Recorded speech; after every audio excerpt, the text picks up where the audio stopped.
Good afternoon, folks. How you doing? This is the Real Life Real Estate Investing Show, where we talk about real life real estate situations, where we bring you real life real estate solutions.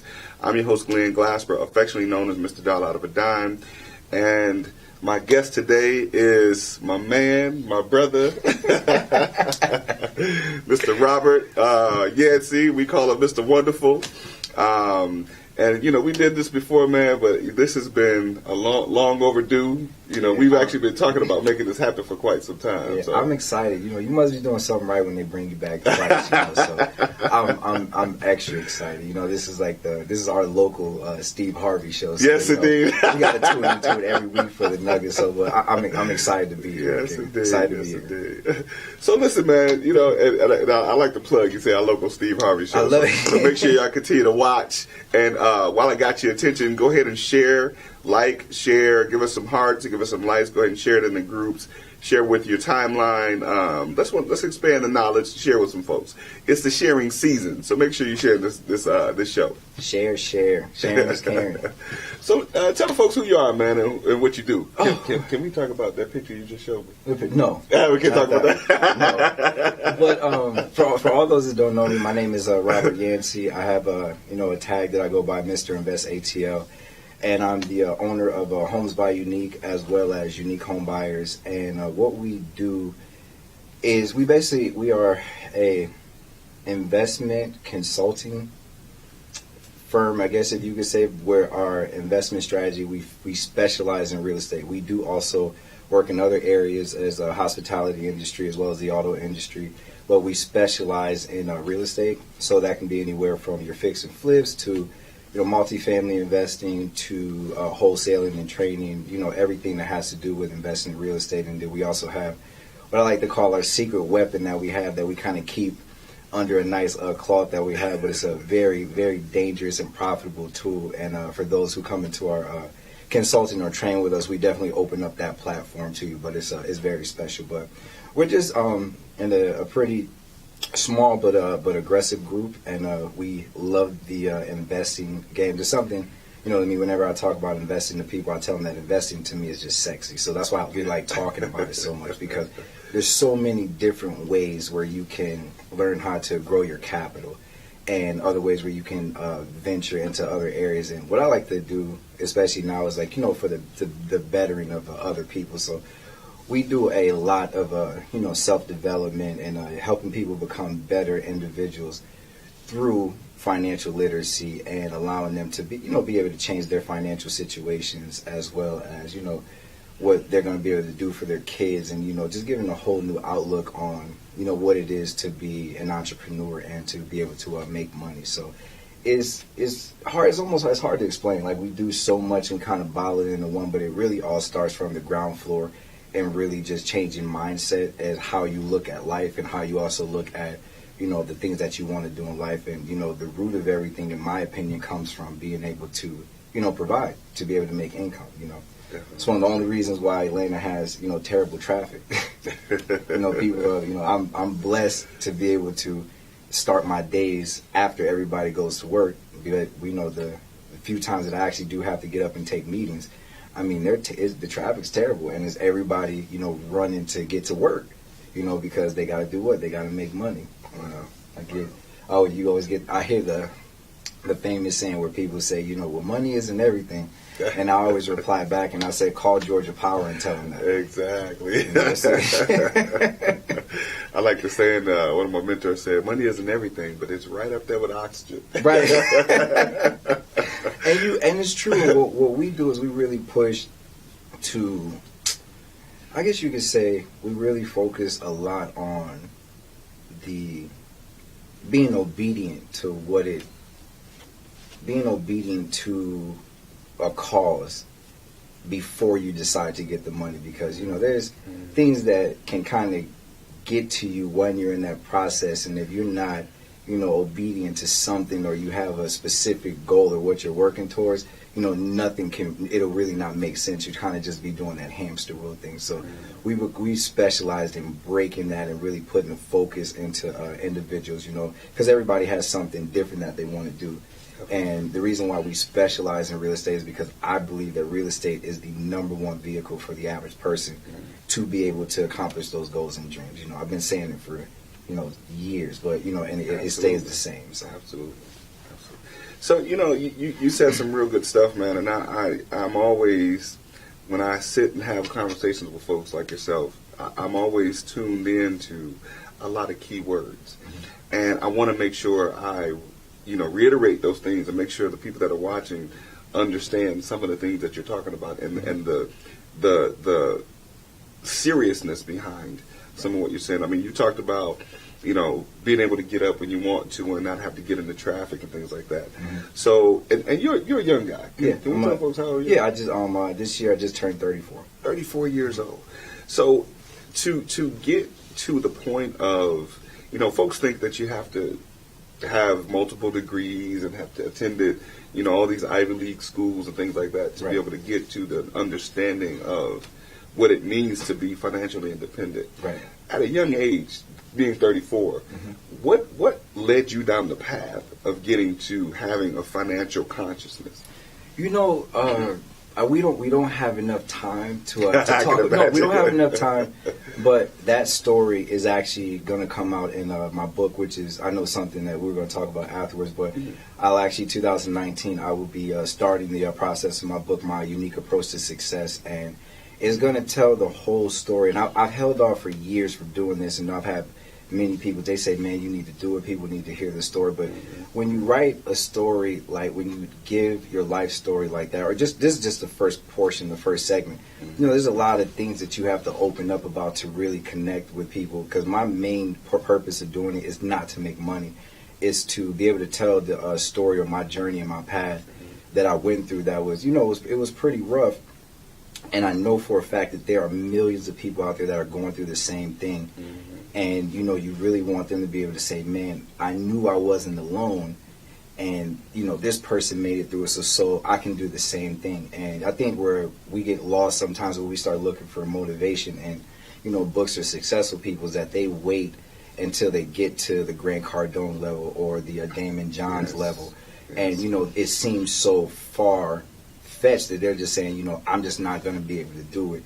So I figured I would do the first segment now and then allow the following books to follow my journey, you know, until the end. So what pretty much did was there was an event. I just want to say you inspired something in me right in that moment, and I'll tell you about it when you finish. Okay. So there was an event that happened when I was in my original career. I originally went to school for culinary arts. I cooked professionally for 6 years. Was in the hospitality industry for a total of 12, 13 years. I started when I was 15, and I was in love with this industry. And I worked my way up from, you know, bussing tables all the way to running my own kitchen when I was 17 years old. And I was still in high school at the time. And I really felt like this was my calling. I mean, the reaction I would get from when people would eat my dishes. I would kind of sneak out into the dining room. Yeah. And I remember seeing a guy eat this ribeye that I had seasoned it. I mean, just the look on his face. I was like, man, this is what I'm meant for, right? So I aspired, and I set goals. I was like, okay, you know, I'm going to go to school. I'm going to get my degree, and I'm going to run into this. And, you know, after that, 4 years later into the journey, it kind of took me around until I was 21, 22. And I was thriving with the company that I worked for. I was the youngest person at the time that was working for the corporate office. So I was 21. You know, I thought I was doing, you know, big things. I had a company phone. You know, they gave me, you know, a company car, and I was starting the catering department for this company. So I had actually left the stores, and they put me in charge of going around and starting the catering division. So, you know, I'm super excited because, you know, I'm passionate about what I did. And you know, this comes up with a social issue as well, but like I said, I won't get too in-depth into it because, like, we can talk about it all day, but something happened, and I was in a relationship situation with, you know, a young lady. You know, we were, you know, together, involved, and, you know, these people that I worked for, you know, didn't necessarily like the combination. So if you can kind of get where I'm going with that. And And these were people that I had known since I was like in early high school, and people that had kind of, bred so much life into me until, I hit that path where they were just like, okay, hold up. And, so that I'll talk a lot more about that. But the moment that happened, and I was actually just talking about this with my mentor, Mr. Holbert, before I came over here. And I think it was the first time I told him the story, because he was telling me about what happened to him in corporate America. And just over the next, 3 months, I noticed literally like a 5 or 6 year career like go down the drain, to where I was being, blamed for, things not working. My work was being criticized, my numbers were being criticized, where things were never happening before. And I immediately got demoted within 30 days back down to the stores. Wow. And then I got transferred from store to store to store. And when I tell you I got treated like a redheaded stepchild, I couldn't even understand it. And, I had a long conversation with my dad, and he told me, because he had kind of warned me before it happened. But all that to say that when it happened and I was finally terminated from the company for a reason that they couldn't really even do it, but they did it, and I was terminated, and I at that point realized I was 21, 22, that I said, I have to take control of my financial future. And I said, I would do anything by any means that has to happen to be able to provide for me and for my family. Because what they didn't know at that time was that I was actually the primary caregiver for my mother. Wow. That was ill.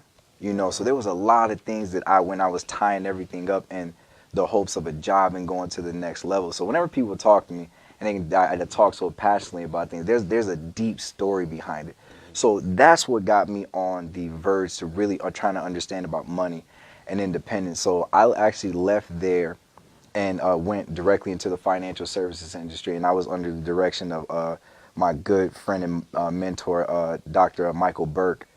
And he taught me a ton about money, about entrepreneurship, and also going to, into financial services, which is a very scary industry. So it showed me a lot of things that I needed to know that I didn't know. And of course, real estate was right there. So I had dabbled in real estate when I was actually at the restaurant. And there was something that we didn't really tell too many people about, because the gentleman that got me into real estate was the gentleman that I was opening multiple stores with. And that's how we started spending so much time together. So I did my first 3 deals while I was actually still working with the company.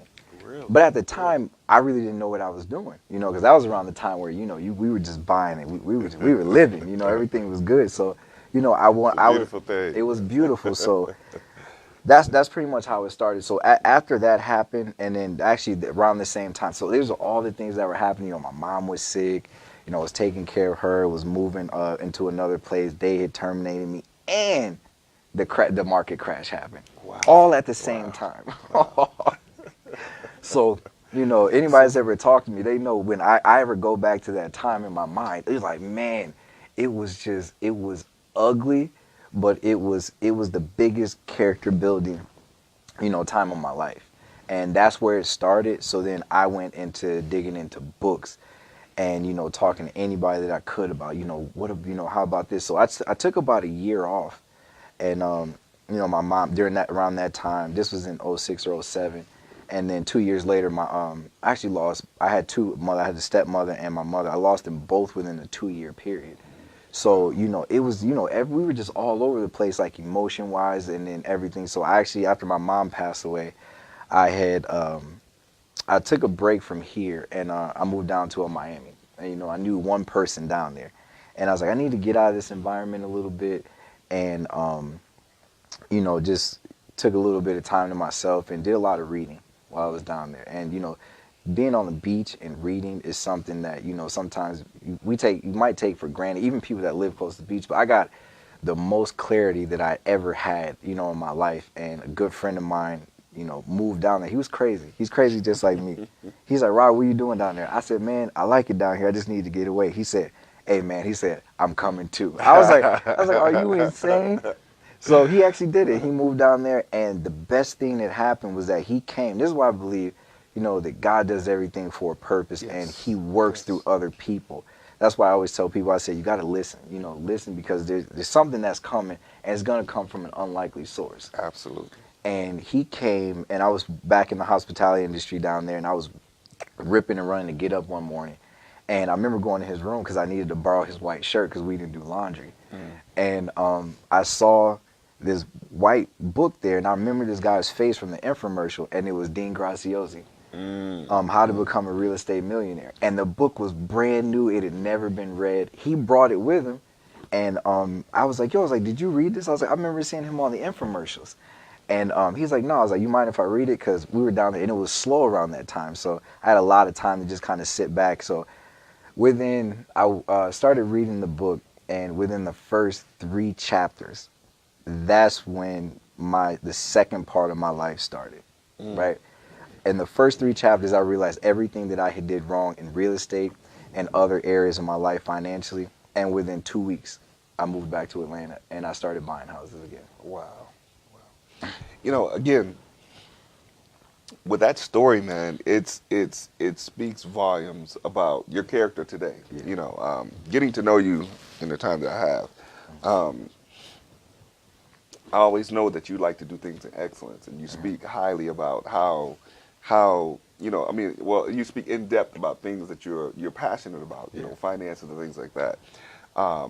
So I can kind of see from the experience of going through what you went through with first having, a passion for culinary arts and things like that, and then getting displaced from that, and then now positioning yourself to be in real estate. I can see where the passion comes from. Oh yeah. And oftentimes what I look at, I want to say young folks, but even people my age and older that don't develop enough passion about something that they're really interested in. Right. You see what I mean? I think I've worked with several people who they love real estate, but I don't believe they've developed enough passion for it to be able to weather the storms that we often see in that. Right. And it's funny you said that, because I just look at just how how things have changed, what we do is when you start getting more passionate about, I say if you get more serious, and I've come across a lot of people who wanted to learn anything, but they're not serious. So one thing I do is I spend a lot of time. Man, say that again. They're not serious, and I can see it because you can hear, and you can say, well, hey man, well let's do this and let's do this, and they automatically have an excuse that makes no sense in the world, right? So I'm like, I can already tell. I'm like, you're not, and then so I'm out of the, and I don't want anybody to take this the wrong way. I'm out of the convincing you that you can do better business. Like I ain't in that business no more. Wow. And I did that for a long time with with personal relationships, with trying to, because you can see the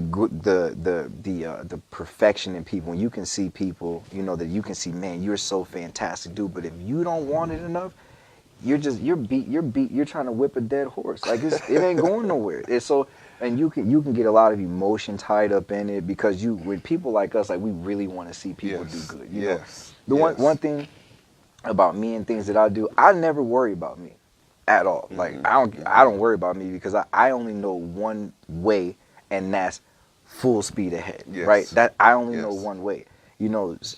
I think about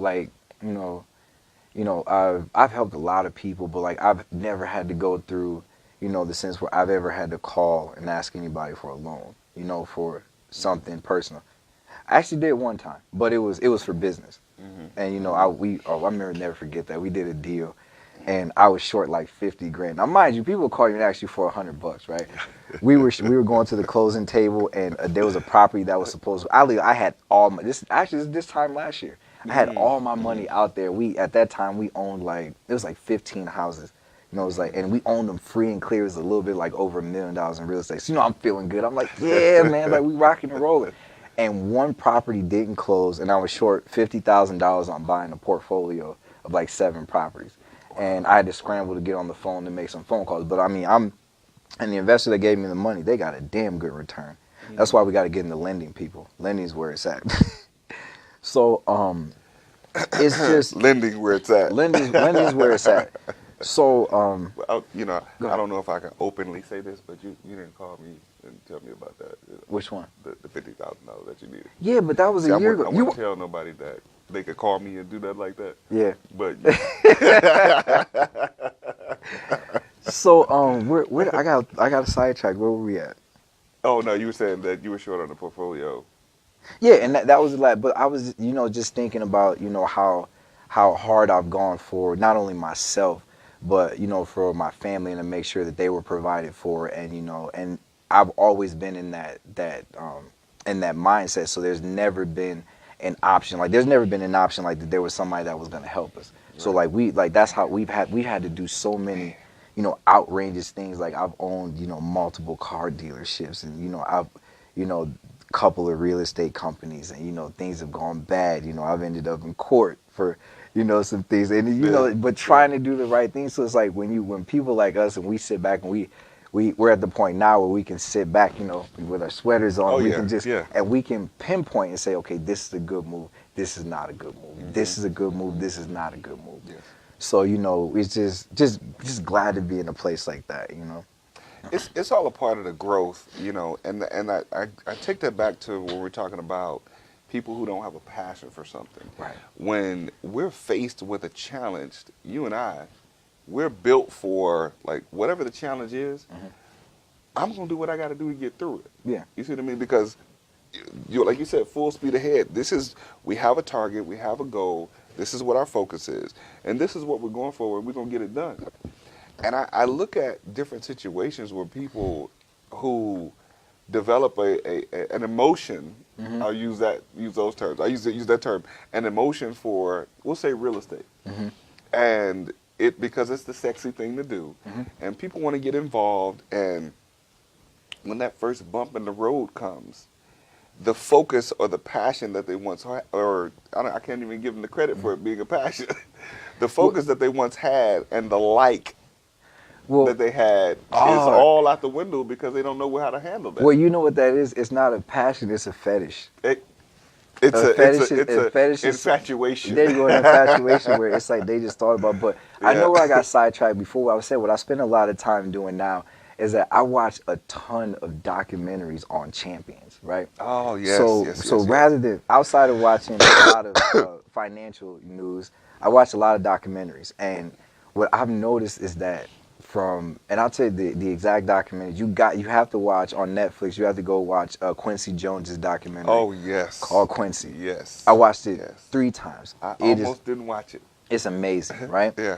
And I watched his documentary, and then another recent documentary I was watching was Ronnie Coleman's documentary, the 8-time Mr. Olympia, and him. I mean, it absolutely amazing story. All these stories can kind of make you get emotional, and then when you study what a lot of champions have done, one, you see that they're all crazy. Yes. They've all been called crazy, and they have all faced criticism, and they've all faced challenges and loss.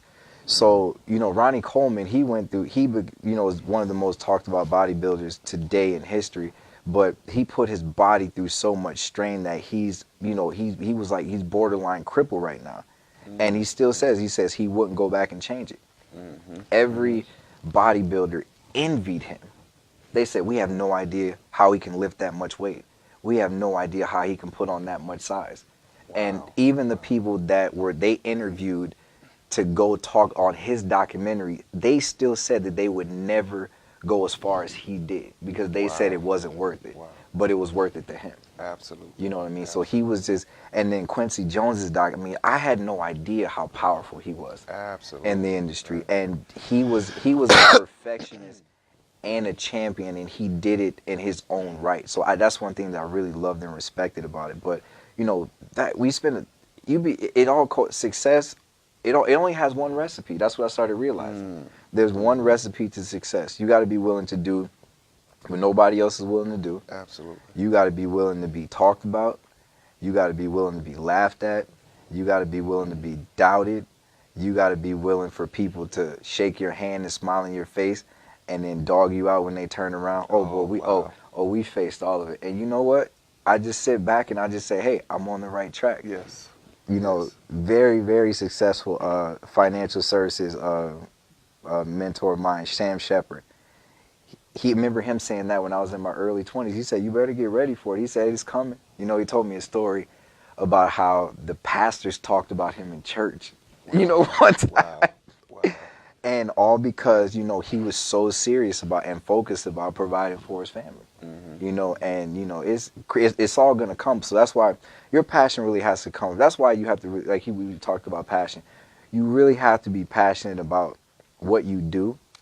And in the course that'll be relaunching in 2019, Strategic Investing 101, if you don't have a firm understanding of who you are and what you want to do, I don't think the passion will ever come together, right? So you have to just say what it is that you want to do. And you know, I watch your show a lot, and I remember when you had Chantel on here. Yes. I've never met Chantel Owens, but You never met Chantel? I've never met her in person. Wow. But Wow. I know everything about her, right? I'm a great researcher, so I love watching people, you know. So that's what strategic people do. So you know, Shout out to Chantel. shout out to Chantel. Make You, that happen, yeah, man. you know what your competition is doing, so you always know what's going on. So Yes. everybody, y'all haven't heard from me. I know what's going on with everybody. So, so what I heard her saying is what I was telling people for years was that she said that she was not in love with real estate. She said real estate was just a vehicle that was going to take her to it, and that's what I've been telling people. I love real estate. I like it. Like it's great. You know, it's my wife, it's my side chick. You know, all that stuff, right? Right. But there's something greater that we're all supposed to do, and you know, in my class everybody laughed about it, but I broke real estate down for exactly what it was, and a gentleman had told me the other day, and I said, you know, our life's purpose is way deeper and way greater than just selling raggedy houses. And you know, I know we take houses and we make beautiful properties and all this other stuff, but at the end of the day, we sell raggedy ass houses. Yes. Right? That's just the way it is. You know, we can, you know, dress it up however you want to, but that's just the nature of the business because that's real estate, right? So that's nobody get offended for you guys to do these beautiful, you know, modern, you know, new builds. Hey, I love it. But at the end of the day, you buying and selling raggedy ass houses.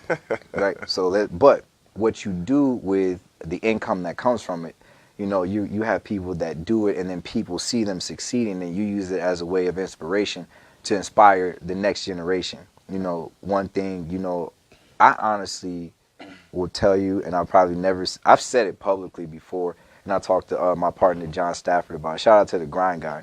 Shout out to I'll talk more to you guys about him later, but what I see the Young Buck Nation doing, I wish I could franchise that and take it around the country and put it in every middle school there is out there, right? I think it is the most, what they're doing now is what I needed in my early 20s. Absolutely. It is absolutely amazing. You have guys that are 24, 25, you know, talking about legacies, talking about trust, you know, talking about building $1 million portfolios and stuff like that. And what's great about the time now is that, you know, when I was 24, 25, that was the club era. You know, the internet was popping, but it really was. You know, when I was 24, 25, we still had AOL Messenger.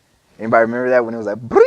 That's when your new message came in. So man, I don't even think we had AOL when I was 24. Hey, we still had the Wi-Fi cards. So for you to connect the Wi-Fi, then you had to buy a big card and you stuck inside the computer. You remember that? Yes, I remember with the little dongle cable on the side. Right. So we're in the information age now. With like nobody we were around was talking about that. You know, at that time, I was the youngest real estate investor around all my friends. Right. Everybody was still, but I was the youngest one that was investing in real estate, and nobody around me could really even grasp the concept of what we were doing.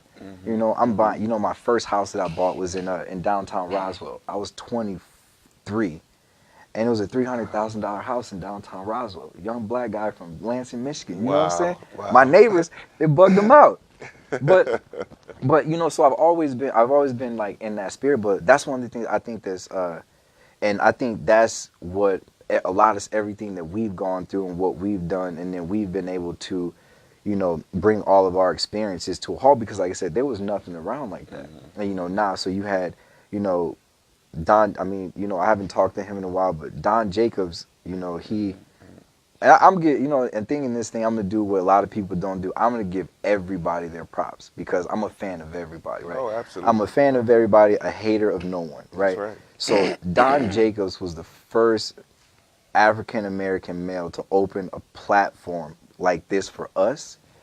And he changed a lot of people's lives by doing that. And Absolutely. you know, so Absolutely. if you guys haven't dropped Don an email or, you know, sent him a text message lately, I'm telling you, I was one of House Jerk speakers when there was only like, you know, 6 people in the crowd. Wow. You know, and what I saw it grow to, you know, this is in 2014, you know. Absolutely. So it started catching on in late 15 and 16, you know, but he opened up a platform that was just amazing. And I think what he did for the industry, for the new investors that came in, I mean, I think we should, you know, I've heard, you know, a lot of, you know, funny stuff, but we should all put together a nice little ceremony for him because, dude, Don Jacobs changed a lot of people's lives, and he's the reason why a lot of people are actually able to take care of their families today, man. So, you know, Reason why a lot of people are even able to claim that they're real estate investors. man, I'm telling you, it's powerful what he did, you know, and I always give credit to people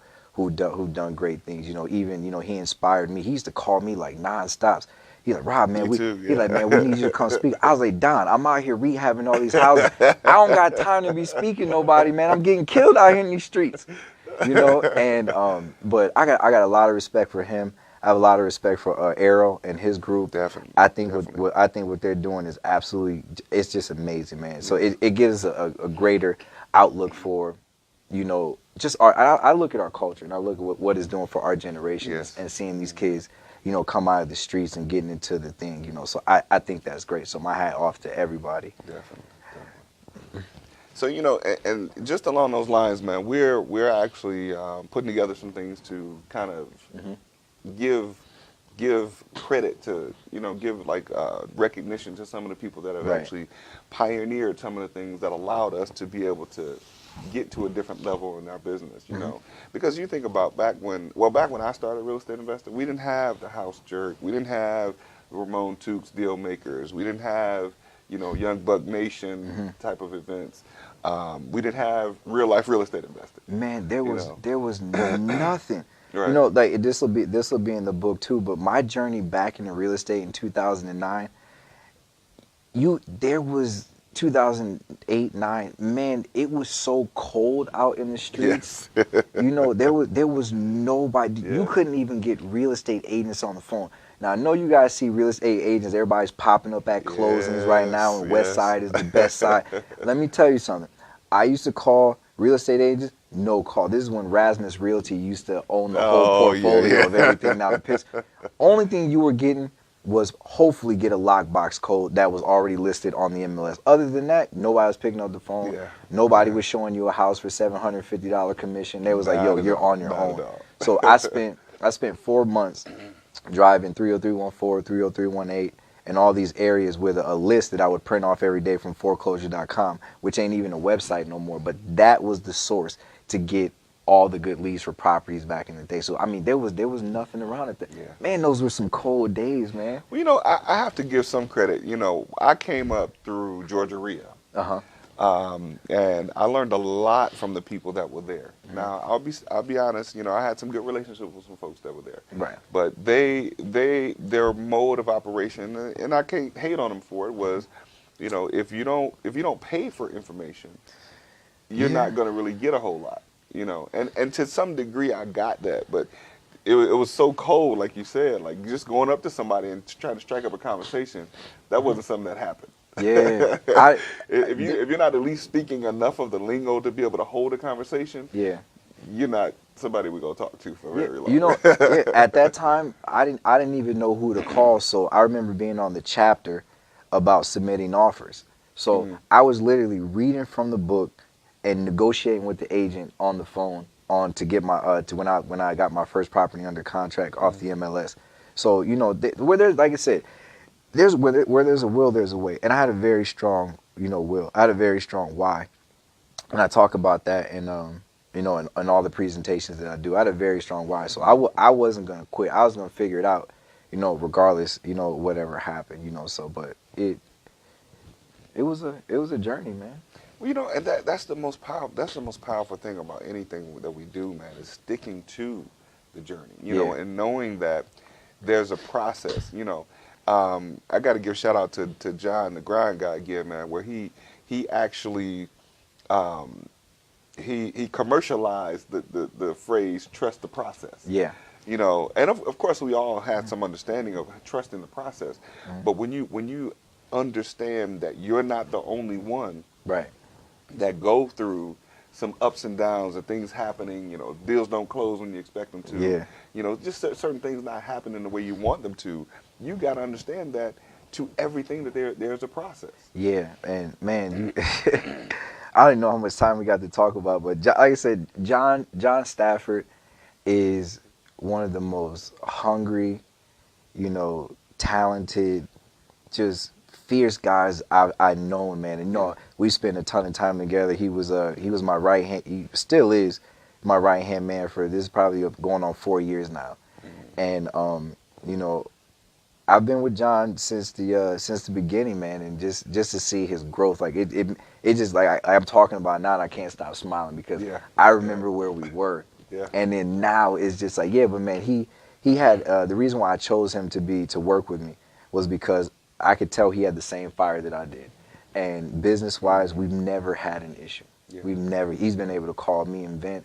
I've been able to call him and vent, and we're like, all right, man, let's get back out and go get, so I think we need to have like just a whole show of the conversations that we have where we're not, when we're frustrated, we're in the grind. Those are the conversations that you can really tell that, that shows the real character of the people. And John's a monster, man.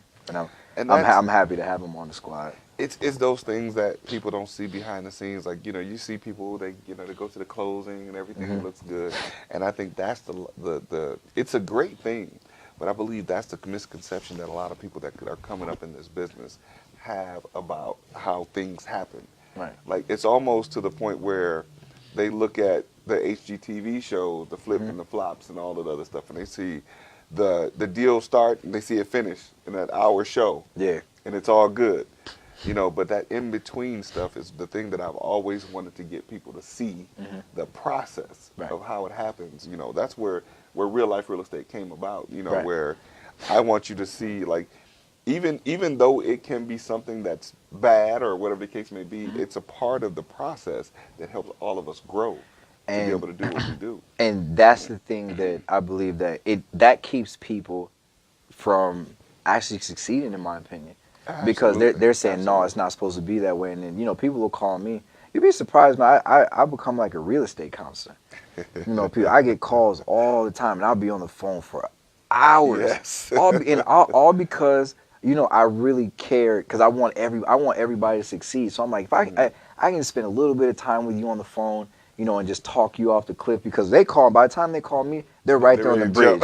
They're ready to plunge, and I can hear it. And I'm like, no, don't jump. I got you. It's all normal. But that's the thing. That's the one thing that we're really good at is, walking people through that process. And I let them know, I say, it's going to be ugly. Yeah. It's gonna be ugly. Conversation I have with all my clients. Look, it's gonna be ugly, but handle it. But here's, like I was talking about, studying the champions. They all go through the ugly stuff just for that one moment on stage. Yes. And it's all worth it once you get there. The grind, the 27 weeks of training and dieting and this and that. How long are they on stage? Huh? How long are they on stage? 15 minutes? Yeah, sometimes like 15 minutes, 20 minutes to get that perfect physique.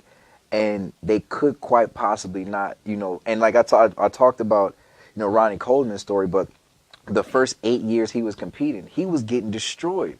Wow. And he finally got to the break. This is a great thing, great story to add in. But he finally got to the point where he was fed up. Like he was a monster bodybuilder at the time, but he finally got to the point where he was fed up, and he said he was ready to quit. But he did one last thing. He went and he knocked on the hotel room of the guy that had been beating him the whole time. He came in and he said, "Look, man," he said, "how do you keep winning?" He was like, "How do you keep beating year after year after year?" And he gave him a couple of tips. This is where he stepped in and he asked a mentor. The mentor are the people who are winning, Yes, right? yes. And they're all competitors, but he let his wall down, he let his ego down, and he said, "Look, man, I don't know how the hell I keep losing." And the tips that the mentor gave him pretty much was the nail in his own coffin, because he went out the next day and he beat everybody. Wow. Right? Wow. So he trained and he sacrificed, and he was losing for 8 years. Some people don't want to go through real estate and lose your first 2 deals in the first 30 days. Like, come on, man. You know? So these guys went years and years and years and years of doing the right thing before he won. And after that, when he won, it was a windfall of 8 years straight. That's amazing. Right? So, Bobby, if you can research some of these names, I know you'll be able to repay. But Bobby Buisson is, the senior. He's the top, senior national sales director with Primerica Financial Services. And I went and I spent 8 hours with him at a workshop. This was years ago, and he gave me an illustrated example of what you have to be willing to do to succeed in business. And it was so simple. And it was somebody, man, woman, whoever it is. This applies to everybody. And it was a boulder that he was pushing up a wall. Yes. And he said the higher that you go, which means in the business you start off, it doesn't seem that bad. You're pushing. It's going to get heavier. What's going to happen? You're going to go up here. You're going to start facing rejection. Yeah, but I'm moving it, but you're going to get rejection. You're going to go up here, and then it's going to be family, relationship problems, maybe divorce.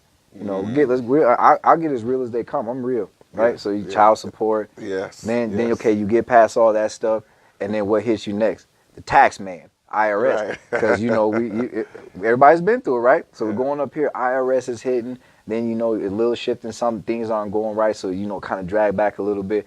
But the whole goal is to keep pushing to get the boulder all the way up to the top. Absolutely.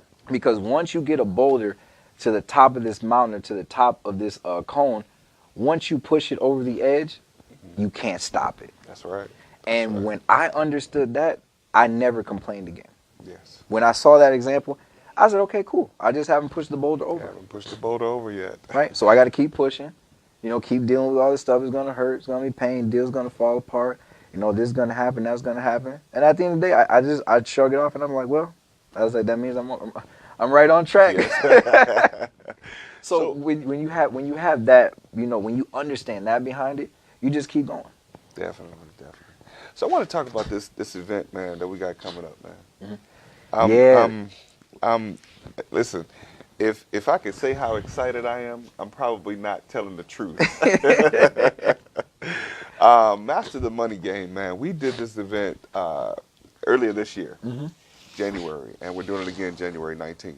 We're plugging it now, so pay attention. Plugging it. We're doing it again January 19th, 2019. And I have to say, like, when I heard you speak before at House Church, I was like, this dude right here is the man. Because, since I've been doing this, I always wanted to create a platform to be able to share with the audience people who I have a lot of respect for. Right. And I develop a lot of respect for you in the way you share the information that you share. And at Master the Money Game, you broke it down again. And I was like, I want to be able to package that. If we can package that and sell it to people in little doses, man, even coming from the perspective of the passion behind what you do, right, and the experience, the passion with the experience helps you deliver it so eloquently. Yeah. Share with the folks some of what you'll be talking about. And the funny thing about speaking is that I am by nature a shy person. And really? I'm finally I'll actually admit it. Can't tell with the bombs you be dropping.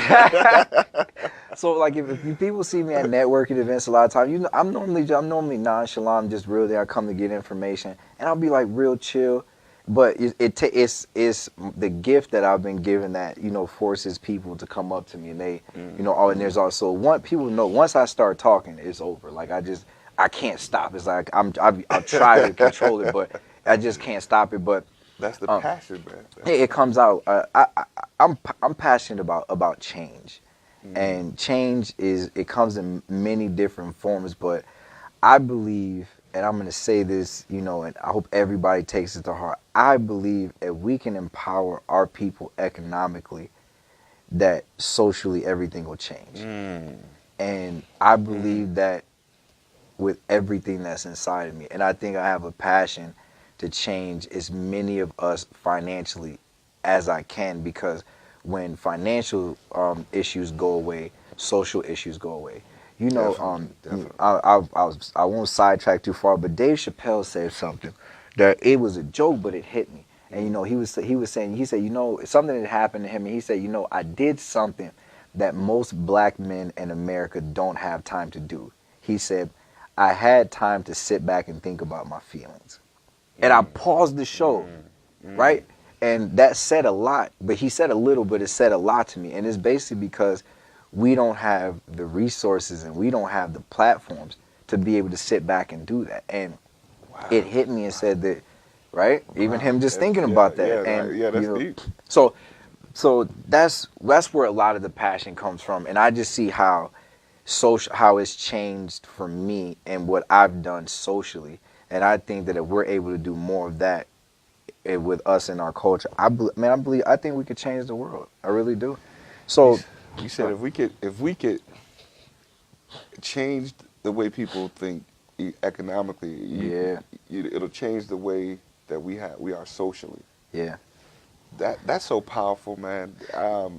And what I gather from that is just talking about from a perspective of the way, you know, the buying power that we have in our community. Woo, speak on it. If we channeled that towards something that would benefit us truly economically down the road, that would be you know, and when I heard my pastor say, you know, if I could get him to watch this, I could, you know, what Bishop Bronner and his teachings have done, you know, for my life over the years has been amazing. But what he said something the other day that even woke me up. He said that people always say that money is the root of all evil. He said poverty is the root of all evil. He said because it's in poverty that the devil does his best work. Yes. I almost passed out. Yes. You know, I was listening. I don't listen to the radio. I was actually changing something, and well, no, my because I listen to my phone, my books through my phone, and I have this thing where you have to change the station to a certain station. Right. And this certain station, I don't know what, 88.1. The guy on there, and I think it's a gospel channel or something like that they'll be preaching on the channel. And the guy said something about the most evil happens in impoverished situations. Yep. He says prison became about as a result of poverty. And I said, wow. He said, if you think about it, there are more people that have gone to prison as a result of them living in poverty. Yep. You don't hear a lot about wealthy people, well, people that are wealthy that are going to prison unless they're doing something bad. Outside of white collar crimes and then blue collar and them going crazy, you know, it doesn't happen that often. But then even then, they have their own prisons. They have their own prisons, They call them Club Fed. You know exactly.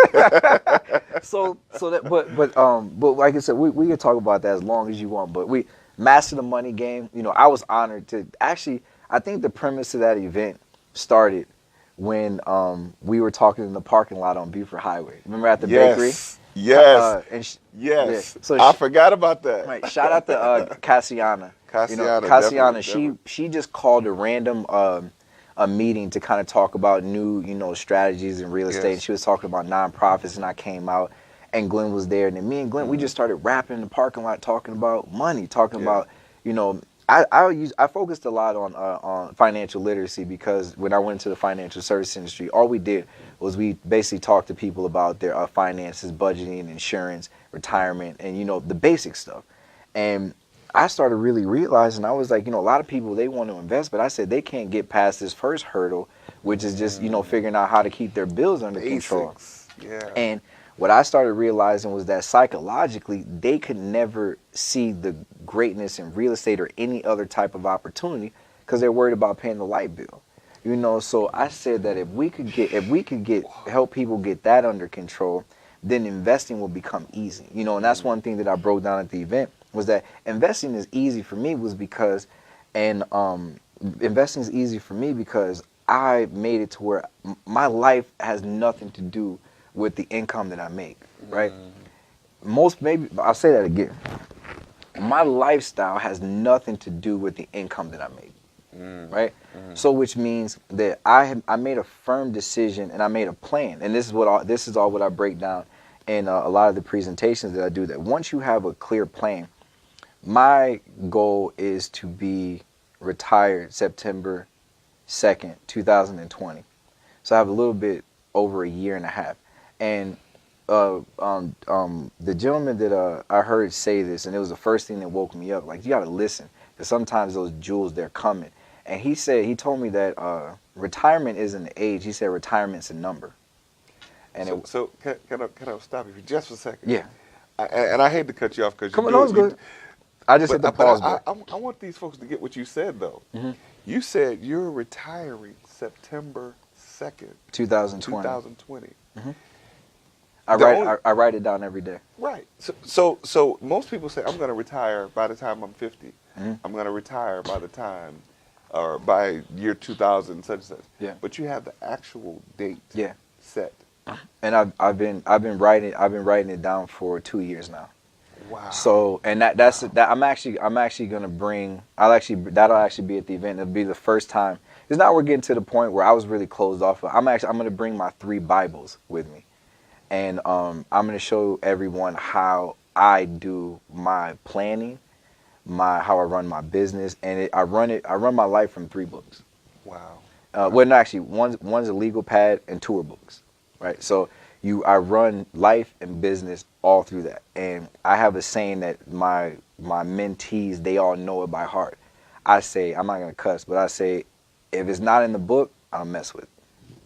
You know, and you gave me some jewels on that not too long ago. Oh, yeah. And I'm talking about, it had to be 5 minutes, and you changed my whole perspective on a whole bunch of stuff. I still have it in my book, too. Yeah, and I was able to break down the simple chart for you. It was very simple, man. You know, so through experience, you know, now we can sit back and I can eye problems, and I can eye when somebody's going to tell me something. I already know what the problem is. And I ran into Glenn, and, you know, I could look at him and I could tell he was stressed out. Yes. I was like, you looking a little stressed. I was like, how do I know what that looks like? I said, because a year ago I was looking just like you. Bad, right? And yes, we just started talking, and you know, I don't want to say something that spoke to me, but I said, let me find out what's going on with my man Glenn, because I need him to be healthy, because we got stuff to do, you know? That's right. And we were just able to just break down a couple of things. I just did a simple overview of everything that you have coming on, going on. And I was just like, okay, it was real simple. Yeah. And it spoke to me, man. I was like, man, look, because you said call you after that. I'm like, man, I'm going to call him every day. But I said, you know what? I'm going to focus, and I'm gonna get these things tied to where they need to be. Right. And there's some things still coming in order, you know, but I really have to give you a lot of credit, man, and I thank you. Even going back, you know, you just made me think, like, the Master the Money game was a result of us having that conversation then. Right, and you know we need to do something. We've been talking so much about this lately with people that I know around, and everything is coming, I think, to the forefront now, is because I'm no longer running from what I know that I was meant to do. I've been running from it for years. And why? Because I didn't want the responsibility. Man, you gonna make me. Right. Dude, I feel, you know, Glenn actually, he just called me. He called me. He didn't call me, text me. Right. Late last night. And he was like, Rob, he was like, you want to do the show? Yes. I was like, no. But inside I said no. But it was, I said, this is the time. I said, because we've been taught with the same passion that we're talking now. Absolutely. But it was about 2 years ago. We were in the parking lot. We were talking about the same thing. And I told myself, I was talking to, you know, I do a lot of, I don't even know what to call it.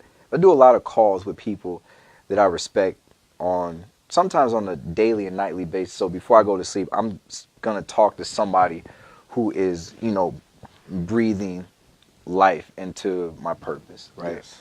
And, you know, it's actually been, and I have to give, you know, credit to my sisters. It's actually been, you know, sisters that have been doing it lately. Yeah. And they have been speaking so much, you know, life. And I finally had to admit to one of them, And I says, because they're telling me, they say, this is what you're supposed to be doing. It's like, I feel it. I see it. You need to do this shit.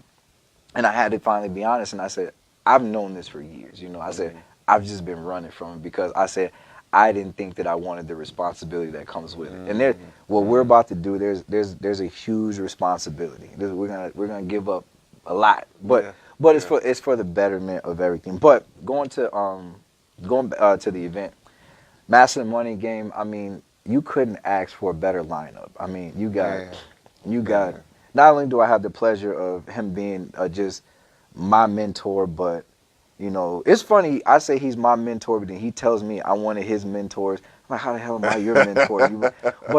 But Dr. David Anderson Sr., let me tell you something, man.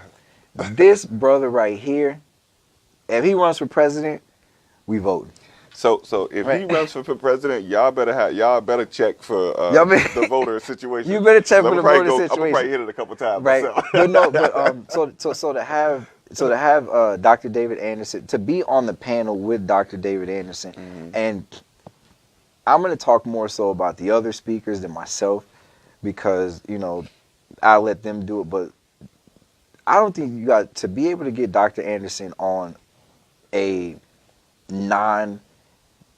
paid for big ticket event that you got to break bread to come into. Yes. I mean, he is flown around the country and the world to speak at very, very large economic events, you know, hotel events. You know, he just did one in D.C. that was hosted by Donnie Glover, and you know, he did one in Dominican Republic. I mean, and just the wealth of knowledge that you have, you know. And I got my introduction to him because I paid, you know. I cut a big check to take his class, and you know, God made it happen that way, and now he's my business partner, you know. And so, you know, just being able hearing his strategies, so I've been able to incorporate everything that I know and take pieces of his, and not only has I was able to come in, and we're putting something together where we're going to take his dream and vision to a whole nother level, all because of what we know and what he's a perfectionist at. Well, man, 2019 is going to be amazing. And then Mr. How do you say his name? The tax man. Brian Joubert. It's Joubert. Brian Joubert. You know, I've been following him traveling all over the place. But man, the understanding money is one thing. Understanding credit is another thing. Understanding the tax game will save your life. Absolutely. We have all had tax challenges because we have not paid attention to it. So you having him on the platform, dropping the jewels that he drops, is, you know, absolutely amazing. And I can't remember the other financial services guy. I'm bad with names David Bradford. I've been following him we've actually never met. Yes. I've been following everything he does. I have a very good idea of what he does and how he's empowering the investors to move, you know, their money to be able to invest in real estate. And he is doing the best thing that he can do for a consumer. You know, I'm not licensed anymore in the financial field, but I was, and I can tell you, you shouldn't leave your money for Wall Street to play with. Absolutely. Right? And I smile on that when I say, don't do it. It's not a good outcome for you. But, you know, him showing people the right way, I think is amazing what he's doing. And, you know, you have, you know, just a perfect panel. And then, you know, Mr. Motivation, Mr. Glenn Glasper. So I think the tone of the event is going to be amazing for people who really want to come in and change. And anybody that hasn't registered, you know, I think that you should. And I think you would just be doing yourself a favor. You know, I think, how much is the event? $129. Okay, so yeah, the information, just the information that I'm going to be giving out, you know, there's not even the value on it. You know, there is the information that is going to be given is just, you know, I can't even express, like, dude, like you got to be there. Like, if you're in the business, you need to be there. If you're not in the business, you need to be there. If you're on the fence about being in any business, you need to be there. Yes. Like, this is an event that's circled around real estate being the main thing, Yes. but this is something that is going to give you the tools to change your life, Yes. right? Because everything starts with mindset. And then Glenn's going to talk about mindset. Then, you know, I give strategic investment strategies with wherever you are. So the people who says that I don't have money, okay, great, well, you can do this. Oh, well, I don't have this, okay, great, well, you can do this. I pretty much put it on the table. There's absolutely no excuse, right? There's no excuse. Not the only excuse is the excuse that you keep giving yourself. You know what I mean? So I'm thinking that, you know, because I tabled the No More Broke Excuses tour, Yeah. but I think we're gonna have to do that. I'm with I it. think we have to do that. I'm with it. I mean, and go ahead. You know, I mean, I just want to add that looking at the panel of people, and you know, it had to take relationship to be able to get these people to come together. You know, it had to take relationship. You know, so shout out to everybody that's on the panel. I appreciate you all for taking part in this event. You know, it's an event that's near and dear to my heart because I look at. I was looking at when we talked about it. I'm like, what is it that we can put together that can appeal to the masses so that it can touch everybody in every level of what they're doing. You know, we're talking about mindset. We're talking about credit. Dr. Nicola Smith Jackson is going to talk about the power of credit. Taxes. Mr. Brian Juber is going to talk about taxes. Real estate investing. David Anderson is going to talk. Well, he's going to talk about something. He's going to talk about whatever he talks about. Level. But he's when talking he about something at a whole other level. just listen. When he gets on the show, we'll let him tell you what he's going to talk about. Bring a tape recorder. Right. And then you have you coming in. You know, you and David Bradford. You know, kind of going to have the financial services piece down together, just helping people understand. And what I love about what you do is you talk about not only what to do with money. Like when you have people that hear, they want to hear about financial services. Yeah. People want to know what to do with their money. Right. But what you add to that is also how to get money. Oh yeah. Yeah, how to get money it and what to do with it when you get it. Yeah, and then I'm actually bringing like this. This is the first event where I think we're gonna need a good amount of time. But I'm actually bringing. I'm bringing, and I only the people who've actually worked very close with me have actually seen this stuff. But I'm bringing you guys the exact formula how I live by.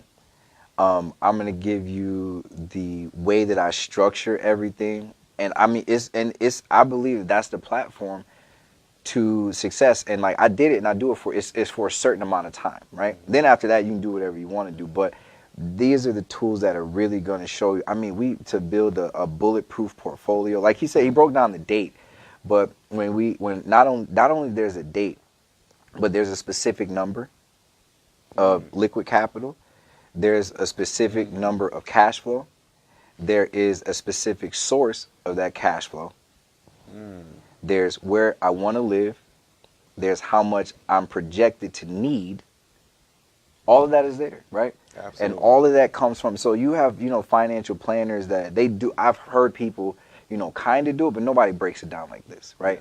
And because, through through SEC regulations, you don't hear people talk about that much. Yeah. You really can't say certain things because, it could happen, it couldn't happen. But when I was in the industry, that's why I left the industry, because I thought it was terrible. There's a lot of things that you'll hear me speak about that goes against the grain of everything. I heard, somebody tell me one time, they said that I was like Moses leading the people to freedom after I did an event. Man, listen, we need Moses. We need some more Moses.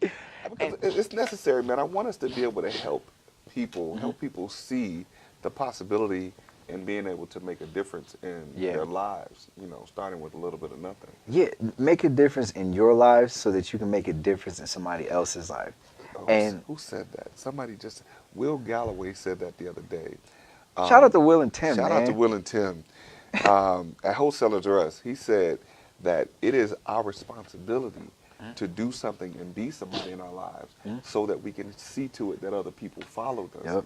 Will do the same thing. And a funny thing, when I told you that what we've been meant to do that I've been running from for so long,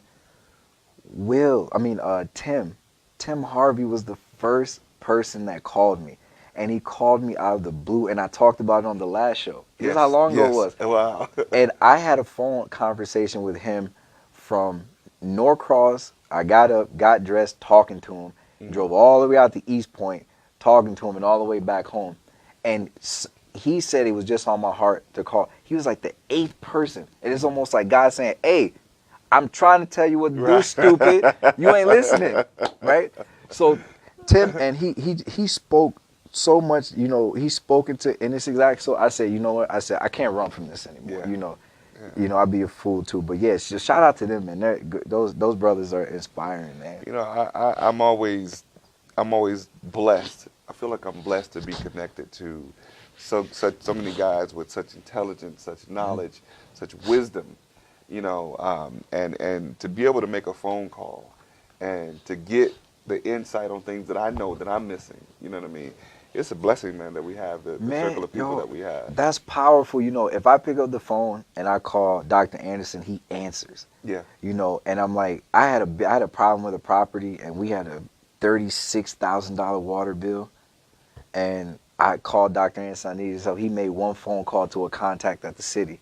This was like last month, and they cut the bill in half. And you know, somebody in Michigan. I got a $75,000. Yeah, you told me about that. So you know, so just to be able to call, and I think that's the beautiful thing, and that's what I said. That's what I want. That's why we really want to push forward and put together a bigger platform for us, because, like I said, we need that. You know, we need anybody that's ever called me, they know they get everything. You know, they get everything, and it's because it's like I really want to see, you know, people succeed. I want to see people do good. And I want to see somebody not quit. Right.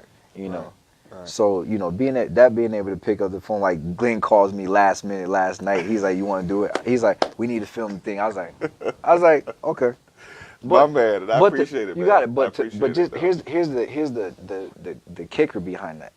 To be able to have the flexibility in your schedule. Yes. Just to say, yes. Okay, I can block I off. knew I was taking a chance. I can block off tomorrow. You know, and Yeah. you know, and it not even be a problem. And that's what I want everybody else to get, just that glimpse of freedom. You know, we still work. You know, we're nowhere close to where we're supposed to be. We're still working and everything. But at any given time, if we need to take the date, we need to take 2 days off to, you know, do a last minute, you know, empowerment, make sure somebody don't jump off the bridge. We can do it and, you know, not break a sweat, you know, because what's today, Tuesday?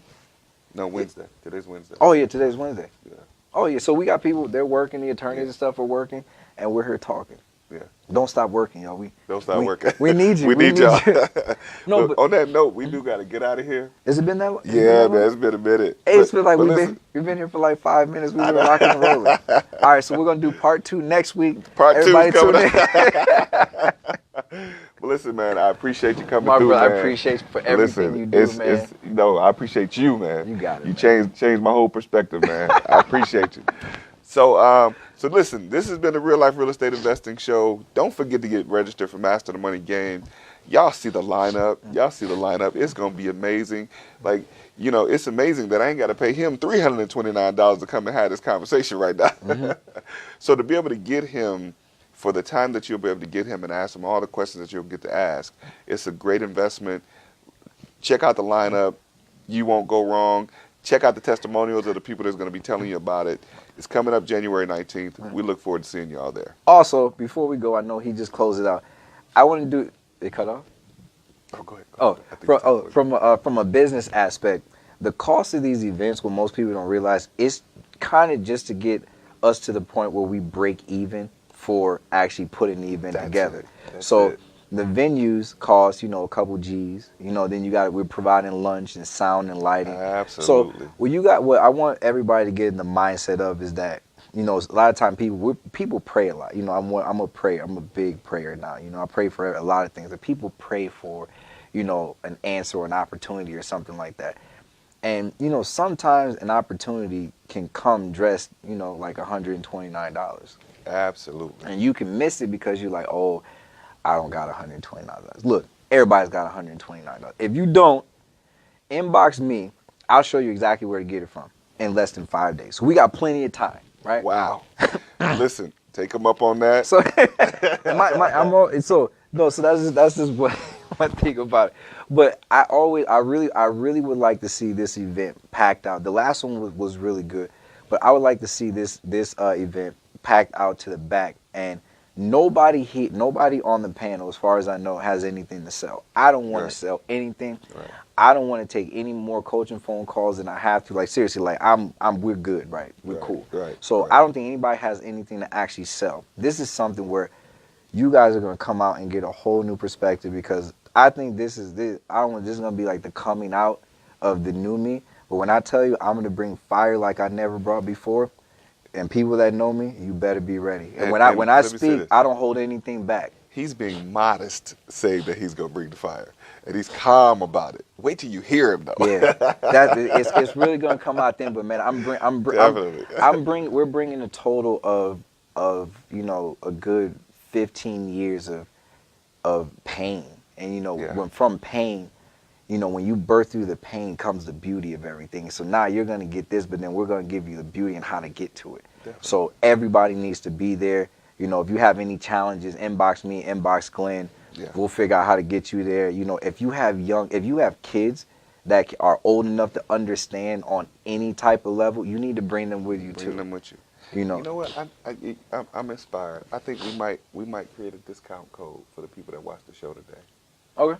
We'll create a discount code. We'll do. Oh, I like that. We'll give. So we'll do this for the people that watch the show today. We'll give a discount of. I'm gonna let you call it. Don't be too generous. No. Don't be too generous. I would say, dude, drop it to what, $99. $99. Okay. Right. For the people that watch the show today, inbox me or Robert, and we'll make sure you get the discount code to get registered. Now you can't share it with your cousin and them. Mm-hmm. It's for you. If we're giving you a discount, inbox me or Robert, and we'll make sure you get the discount code to get registered. But it's only going to be good until we'll give them what? Today's I would Wednesday? say I would say until- give them until the week before Christmas, because that's when everybody gonna go crazy. Okay. So we'll So- give you 2 weeks. So I leave for Columbia the 23rd. So the 22nd.